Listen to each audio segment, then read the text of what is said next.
C'est ici, derrière les barreaux de cette maison d'arrêt à Saintes, que le médecin attend son procès prévu pour l'an prochain. Le chirurgien âgé de 68 ans répondra de viols sur mineurs, d'agressions sexuelles ainsi que de consultation et de diffusion d'images à caractère pédopornographique. Des faits susceptibles d'avoir été commis entre 1989 et 2017 qui ont pu être établis grâce au témoignage de l'une de ces jeunes victimes, la fillette de ses voisins de l'époque, à Jonzac.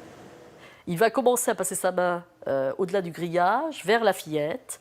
Il va se déshabiller, il va effectivement demander à cette petite de lui toucher le sexe et lui, excité, va passer sa main à travers le grillage. Il va la pénétrer par un des doigts de sa main. Le procès portera donc sur ce crime et sur ceux dont ont été victimes 3 autres enfants, dont certains membres de sa propre famille. Mais l'horreur est peut-être encore plus profonde. Des carnets intimes ont été retrouvés au domicile de ce spécialiste en chirurgie viscérale. Il y détaille des attouchements et des viols qui concerneraient près de 200 enfants.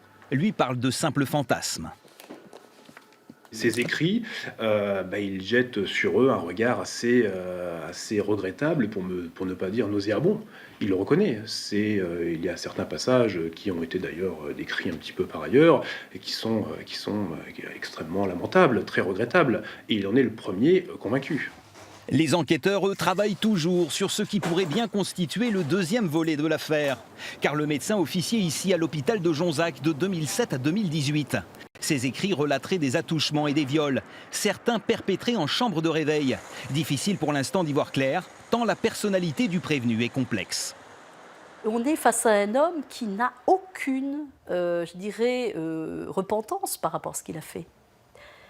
Visiblement, pour cet homme, ce qui a été fait est du domaine de la normalité.